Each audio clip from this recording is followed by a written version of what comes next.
Everyone, welcome back to this channel. आज के इस वीडियो में हम देखने जा रहे हैं क्लास 4 में बच्चों को साइंस में फोर्स, वर्क एंड एनर्जी का चैप्टर कैसे समझाया जाता है और किस तरह के डिफरेंट वर्कशीट्स के साथ आप बच्चों को घर पे इससे रिलेटेड प्रैक्टिस करा सकते हैं। सो वीडियो को पूरा एंड तक देखें। वीडियो अगर आपको अच्छा और हेल्पफुल लगे तो प्लीज वीडियो को लाइक कर दे। चैनल पे अगर आप नए हैं तो सब्सक्राइब करके वीडियो अदर पेरेंट्स के साथ शेयर जरूर करें। क्लास 4 में बच्चों को साइंस में फोर्स, वर्क एंड एनर्जी का चैप्टर इंट्रोड्यूस किया जाता है। इस चैप्टर में बच्चों को जो जो कॉन्सेप्ट इंट्रोड्यूस किए जाते हैं वो हम देख लेते हैं। इस तरह से आप बच्चों को पहले समराइज वे में समझा दें। जैसे इसमें सबसे पहले बच्चों को बताया जाता है कि फोर्स हम किसे कहते हैं। जैसे द एक्ट ऑफ पुशिंग और pulling on an object is force, यानी कि किसी भी ऑब्जेक्ट का जब हम पुश या पुल करते हैं तो उस तरह के एक्ट को हम फोर्स कहते हैं। इसी के साथ बच्चों को टाइप्स ऑफ फोर्स समझाए जाते हैं। जैसे कि 4 टाइप्स ऑफ फोर्स होते हैं। पहला होता है मस्कुलर फोर्स, जिसमें हम फोर्स यूज करते हैं अपने मसल्स को, यानी कि अपने मसल पावर से जो फोर्स यूज करते हैं वो हमारा मस्कुलर फोर्स होता है।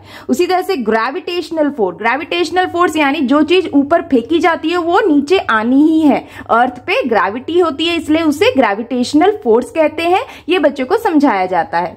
उसी के साथ मैग्नेटिक फोर्स, वो मैग्नेट्स जब एक दूसरे से अट्रैक्ट होते हैं तो वो हमारे मैग्नेटिक फोर्स कहलाते हैं। और साथ ही फ्रिक्शनल फोर्स। तो ये चारों फोर्स के बारे में ना बच्चों को डिटेल में विद एग्जांपल पिक्चर्स समझाया जाता है। उसी तरह से वर्क का कॉन्सेप्ट भी इस चैप्टर में पढ़ाया जाता है, जिसमें बोला जाता है वर्क क्या होता है। जैसे work is done only when the applied force caused the changes in the position of the object in the direction of the applied force. जब भी हम कोई काम करते हैं या फिर कोई ऑब्जेक्ट को हिलाते हैं तो उस समय अगर वो ऑब्जेक्ट हिल जाता है अपनी पोजीशन से तो तब वो कहलाता है कि हमने कोई काम किया है, यानी कि वर्क हुआ है। अगर वो नहीं हिलता है तो उस समय ये कहा जाएगा कि वर्क नहीं हुआ है, यानी कि काम नहीं हुआ। यही बच्चों को वर्क में समझाया जाता है। उसी के साथ बच्चों को इस चैप्टर में एनर्जी के बारे में बताया जाता है। जैसे energy is the ability to do work, यानी कि कोई भी काम को करने के लिए जो एनर्जी हम यूज करते हैं उसी को हम एनर्जी कहते हैं। और उसी के साथ we need energy to do anything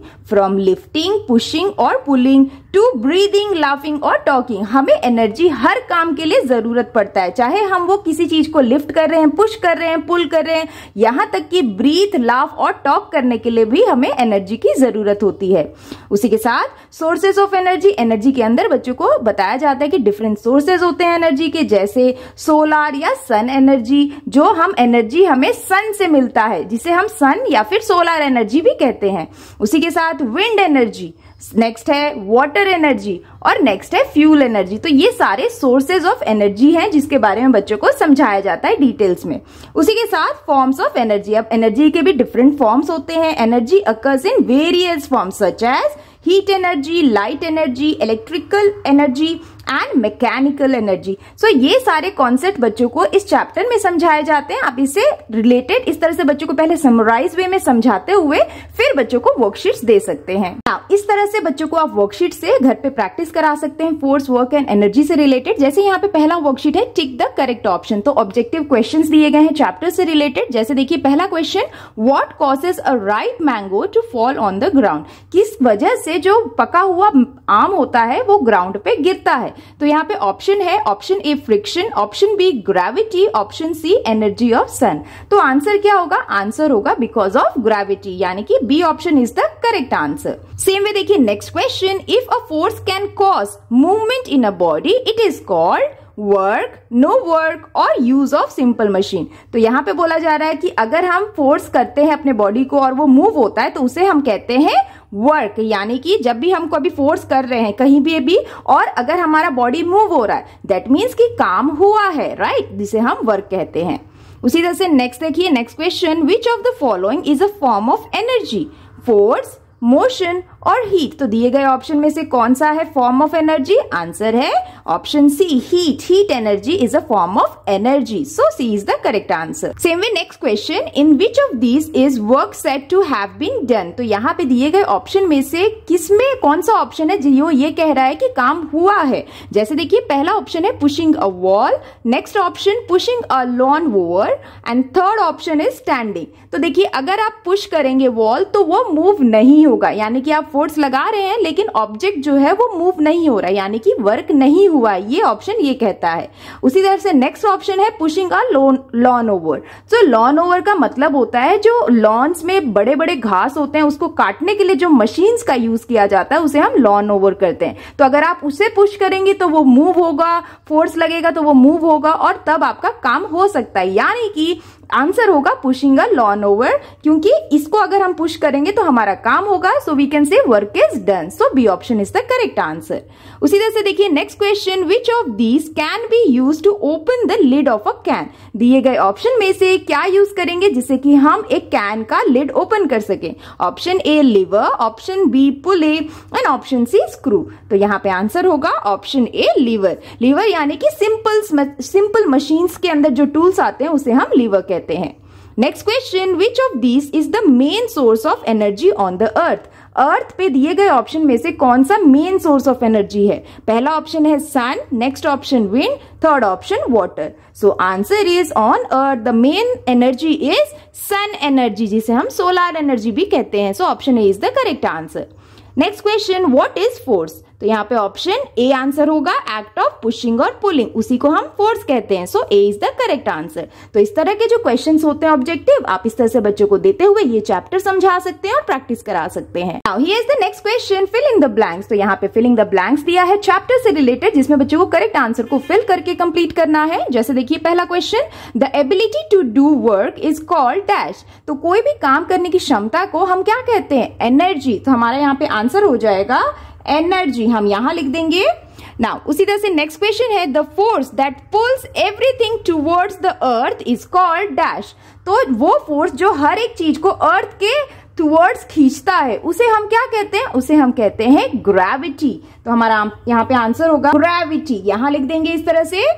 next देखिए, dash energy is used by plants to produce food. तो कौन सी एनर्जी यूज करते हैं प्लांट्स ताकि वो फूड को प्रोड्यूस कर सके, उसका आंसर है सोलर एनर्जी, यानी कि सन जो है उसी की मदद से जो प्लांट्स है वो फूड को प्रोड्यूस करते हैं और उसको कहते हैं हम सोलर एनर्जी, इस तरह से। नेक्स्ट क्वेश्चन है, friction is generated when to surfaces dash against each other. तो जो फ्रिक्शन है वो कब जनरेट होता है, जब दो सरफेस एक दूसरे के अगेंस्ट रब होते हैं। तो यहाँ पे आंसर हो जाएगा रब। Next question, wind mills convert dash energy into electrical energy. जो विंड मिल होते हैं वो कौन सी एनर्जी को कन्वर्ट करके इलेक्ट्रिकल एनर्जी पैदा करते हैं। तो आंसर होगा wind mills convert wind energy. जो विंड एनर्जी होता है उसे कन्वर्ट करके वो इलेक्ट्रिकल एनर्जी बनाते हैं या पैदा करते हैं। उसी के साथ नेक्स्ट देखिए, car and bike are dash machine. जो कार और बाइक होते हैं वो किस तरह के मशीन होते हैं, कॉम्प्लेक्स मशीन। तो यहाँ पे आंसर हो जाएगा हमारा कॉम्प्लेक्स मशीन। नेक्स्ट देखिए, a pair of scissors are example of dash machine. जो पेयर ऑफ सीजर्स होते हैं वो किस तरह के मशीन्स के एग्जाम्पल है, सिंपल मशीन। तो हमारा यहाँ पे आंसर हो जाएगा सिंपल मशीन। दो तरह के मशीन होते हैं, कॉम्प्लेक्स और सिंपल मशीन। तो इस तरह से बच्चों को आप फिलिंग द ब्लैंक्स देते हुए भी चैप्टर को आसानी से समझा के प्रैक्टिस करा सकते हैं। Now here is the next worksheet, tick for true and cross for false. तो यहाँ पे बच्चों को कुछ स्टेटमेंट्स दिए गए हैं जिसे बच्चों को पढ़ के समझना है कि स्टेटमेंट ट्रू है या फॉल्स है। जैसे देखिए पहला statement, capacity of doing work is known as force. तो कोई भी कैपेसिटी किसी काम को करने के लिए जो लगती है उसे हम फोर्स कहते हैं। बिल्कुल गलत है, क्योंकि कोई भी यानी कि क्षमता जो काम करने के लिए लगती है उसे हम एनर्जी कहते हैं, ना कि फोर्स। तो ये जो स्टेटमेंट है ये गलत है, तो हम क्रॉस कर देंगे। नाउ उसी तरह से नेक्स्ट स्टेटमेंट है, wind energy and solar energy both can generate electricity. तो यहाँ पे बोला जा रहा है विंड एनर्जी और सोलर एनर्जी दोनों ही एनर्जी से हम जनरेट कर सकते हैं इलेक्ट्रिसिटी। क्या ये स्टेटमेंट सही है? बिल्कुल सही है, तो यहाँ पे हम टिक कर देंगे। नाउ नेक्स्ट देखिए, नेक्स्ट स्टेटमेंट है, wind turbines use solar energy. जो विंड टर्बाइन्स हैं वो सोलर एनर्जी यूज करते हैं। क्या ये स्टेटमेंट सही है? गलत है, तो हम यहाँ पे कर देंगे क्रॉस। नाउ नेक्स्ट स्टेटमेंट देखिए, work is done when an object doesn't move. तो वर्क तभी होता है जब ऑब्जेक्ट नहीं मूव होता है, उस समय वो वर्क होता हुआ कहलाता है। क्या ये स्टेटमेंट सही है? गलत है। वर्क तभी होता है जब भी कोई ऑब्जेक्ट मूव होता है, तभी हम उसे कहते हैं कि वर्क हुआ है। तो यहाँ पे बोला जा रहा है डजंट मूव, इसलिए ये स्टेटमेंट हो जाता है गलत। सेम वे नेक्स्ट स्टेटमेंट है, a machine is a tool that makes our work easy. Machine एक ऐसा टूल है जिससे कि हमारे जो काम होते हैं वो इजी हो जाते हैं। ये स्टेटमेंट सही है? बिल्कुल सही है, तो हम इसे टिक कर देंगे। तो इस तरह के कुछ बेसिक स्टेटमेंट्स चैप्टर से रिलेटेड बच्चों को देते हुए आप बच्चों को फोर्स, वर्क एंड एनर्जी से रिलेटेड प्रैक्टिस करा सकते हैं। Now here is the next question, give one word answer for the following. तो यहाँ पे ना बच्चों को जो क्वेश्चंस दिए गए हैं इसके बच्चों को वन वर्ड आंसर में आंसर करना है। जैसे यहाँ पे पहला question, a device that help us to do work with less effort. तो ऐसा डिवाइस जो हमें हेल्प करता है वर्क करने के लिए लेस एफर्ट्स के साथ, तो उसे हम क्या कहते हैं? उसे हम कहते हैं मशीन। के कारण हम अपने काम को बहुत ही कम एफर्ट्स के साथ कर सकते हैं, तो आंसर होगा मशीन। उसी तरह से नेक्स्ट देखिए, एनर्जी ऑब्टेन्ड फ्रॉम द सन। ऐसा एनर्जी जो हमें सन से मिलता है उस एनर्जी को हम क्या कहते हैं? उसे हम कहते हैं सोलार एनर्जी। तो हम यहां लिख देंगे सोलार एनर्जी। इस तरह से ये हो गया आंसर हमारा। नेक्स्ट देखिए, नेक्स्ट क्वेश्चन है, the force applied by muscles. ऐसा फोर्स जो हम अप्लाई करते हैं मसल्स को यूज करके, उस फोर्स को हम क्या कहते हैं? Muscular force. तो हमारा यहाँ पे आंसर हो जाएगा मस्कुलर फोर्स। इस तरह से लिख देंगे। नेक्स्ट है, the force exerted by a magnet. तो उस फोर्स को हम क्या कहते हैं जो एक्सर्टेड होता है मैग्नेट से? उसे हम कहते हैं मैग्नेटिक फोर्स। तो यहाँ पे हमारा आंसर हो जाएगा मैग्नेटिक फोर्स। तो यहां लिख देंगे इस तरह से। उसी तरह से नेक्स्ट देखिए, hammer is what kind of machine. जो हैमर होता है वो किस तरह का मशीन होता है? Simple machine. तो हमारा यहाँ पे आंसर हो जाएगा simple machine. Here is the next worksheet, match the following. तो यहाँ पे मैचिंग की वर्कशीट दी गई है जहां पे एक साइड जो बच्चों को स्टेटमेंट दिया गया है उसका आंसर बच्चों को अदर साइड में ढूंढते हुए मैच करना है। जैसे देखिए पहला देखते हैं, force which attracts iron and steel. तो ऐसा फोर्स जो अट्रैक्ट करता है आयरन एंड स्टील को उसे हम क्या कहते हैं? उसे हम कहते हैं मैग्नेटिक फोर्स। तो हम इसके साथ इसको मिला देंगे। उसी के साथ नेक्स्ट देखिए, इट रिड्यूस फ्रिक्शन। किसके कारण हम फ्रिक्शन को रिड्यूस कर सकते हैं? वो होगा आंसर ऑयल। तो हम ऑयल के साथ मिला देंगे। नेक्स्ट देखिए, it can change the state of matter. तो किसकी वजह से स्टेट ऑफ मैटर में चेंजेस आ सकता है? तो आंसर होगा एनर्जी। जैसे कि अगर हीट एनर्जी को हम यूज करेंगे तो सॉलिड से हम लिक्विड में चेंज कर सकते हैं किसी भी चीज को, तो इससे कह सकते हैं कि एनर्जी के कारण स्टेट ऑफ मैटर में चेंजेस आ सकता है।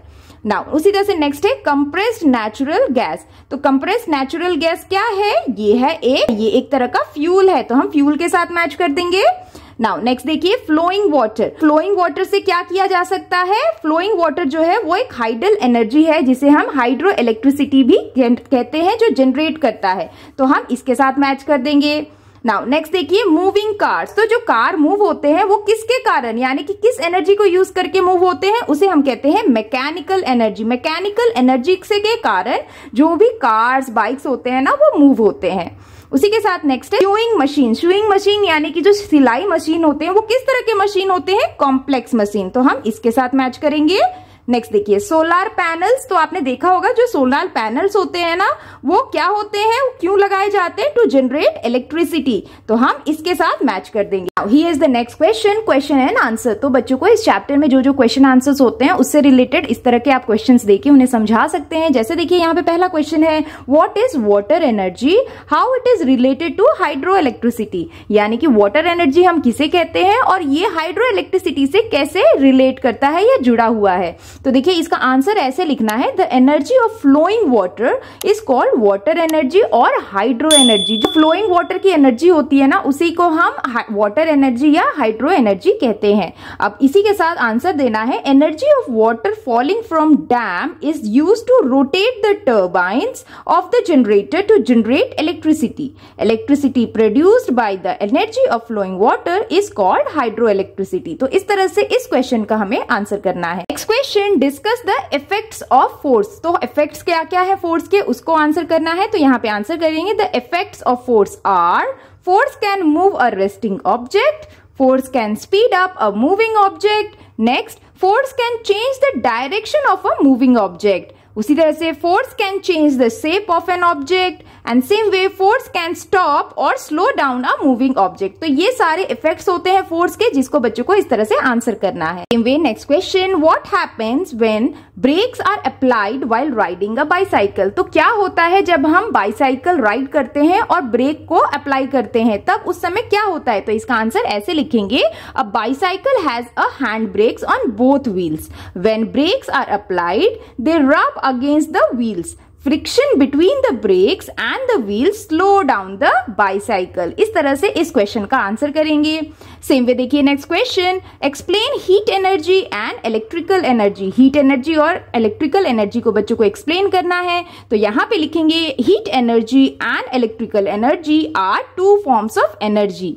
यहाँ पे नेक्स्ट लिखेंगे motor vehicles and many other machines works on heat energy and fans, washing machines and other electrical appliances work on electrical energy। तो इस तरह से इस क्वेश्चन का आंसर करना है। तो इस तरह के जो क्वेश्चन आंसर्स होते हैं ना बच्चों के लिए बहुत ही इंपॉर्टेंट होते हैं इस चैप्टर्स को समझाने के लिए। तो आप इस तरह से बच्चों को क्वेश्चन आंसर देते हुए चैप्टर को आसानी से समझा सकते हैं। That's all for today's videos friends। I hope कि आपके बच्चों के लिए ये साइंस में वर्क फोर्स एंड एनर्जी से रिलेटेड वर्कशीट काफी हेल्पफुल रही होंगी। आप इस तरह से घर पे बच्चों को बहुत ही आसानी से इस चैप्टर को समझाते हुए प्रैक्टिस करा सकते हैं। वीडियो अगर आपको अच्छा और हेल्पफुल लगा हो तो प्लीज वीडियो को लाइक कर दे, और अगर आप चैनल पे नए हैं तो सब्सक्राइब करना बिल्कुल ना भूलें। मिलती हूँ आपसे नेक्स्ट वीडियो या वर्कशीट के साथ, तब तक के लिए take care and bye bye.